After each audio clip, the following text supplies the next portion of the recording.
हैं रेट में, तो वो वहां पे कंट्रोल होगा। और अब हो गया कॉम्पनसेशन की बात। तो देखिए, कोई डायरेक्ट पार्टी को या विक्टिम को कॉम्पनसेशन की एक्ट में राइट नहीं है।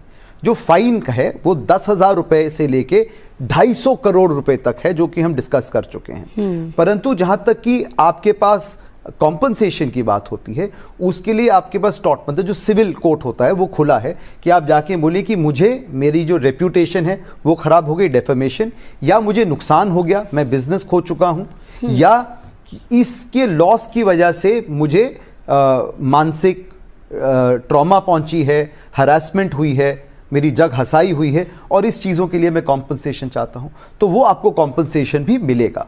तो ये बड़ी ही क्लियर तरीके से ये आपको लॉ इंटाइटल करता है। आज इस एआई के युग में अपने आप को सुरक्षित रखना है तो एआई को केवल एक टूल समझिए, अपना स्वामी ना समझिए। अपनी जो पर्सनल सीक्रेट्स हैं एआई के साथ शेयर ना करें। दूसरी बात, एआई का लिमिटेड इस्तेमाल करें। हम फिलहाल उसको खिलौने के तौर पर खेलते ज़रूर हैं, लेकिन खेलते वक्त बहुत सारी चीज़ें, अपनी इंफॉर्मेशन उनके साथ शेयर कर जाते हैं। समझ लीजिए कि जिस तरह इंटरनेट एक ऐसा प्रकरण है जो कभी सोता नहीं है और कभी कुछ भूलता नहीं है, एआई उससे ज़्यादा खतरनाक है। एआई एक बार आपने कुछ चीज़ डाल दी, वो आजीवन के लिए याद रखेगा और उसका इस्तेमाल आपके बरखिलाफ करेगा। तो सतर्क रहिए। अपने आप रोज़मर्रा के जीवन में साइबर रेजिलियंस को अपना अडॉप्ट करिए। साइबर रेजिलियंस एक नया कॉन्सेप्ट है जहाँ हम मानते हैं कि हम पर आक्रमण होगा, हम शिकार होंगे साइबर आक्रमण को, साइबर सिक्योरिटी ब्रीचेस के, साइबर क्राइम के।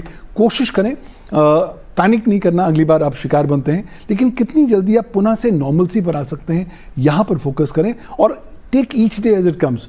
इन टेक्नोलॉजी से घबराने की ज़रूरत नहीं है, लेकिन सतर्क सावधान होने की ज़रूरत है और कहीं ना कहीं कंजूस बनने की ज़रूरत है। हम कंजूस बन जाएं ताकि अपनी कम से कम जानकारी इन एआई के साथ शेयर करें तो अच्छा रहेगा। ब्लैंक डॉक्यूमेंट साइन मत करिए ना, जब आप बैंक में अकाउंट खोलने जाते हैं या आप सिम कार्ड लेने जाते हैं किसी भी चीज़ के लिए, पहले तो ब्लैंक सिग्नेचर्स बंद कर दीजिएगा। दूसरा, अगर आप अपना कोई भी डेटा इंफॉर्मेशन देते हैं तो उसमें साइन करके पर्पस जरूर लिखिएगा।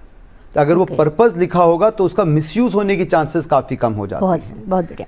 तीसरा, अगर आपके साथ कोई भी आपदा होती है जहां आपकी इंफॉर्मेशन लीक होती है या आपको लगता है कि कहीं लीक हो रही है या आप स्टॉप करना चाहते हैं, तो याद रखिए कि कानून अगर शील्ड है तो जो वकील है वो शील्ड को पीछे पकड़ने वाला हैंडल है। तो आप खुद एक्सपर्ट ना बनिए, ना आप एआई के पास जाइए, क्योंकि आजकल सारे के सारे फन्ने खाए हुए हैं, एआई से ड्राफ्ट करवा रहे हैं और क्या हो रहा है वो राम भरोसे है।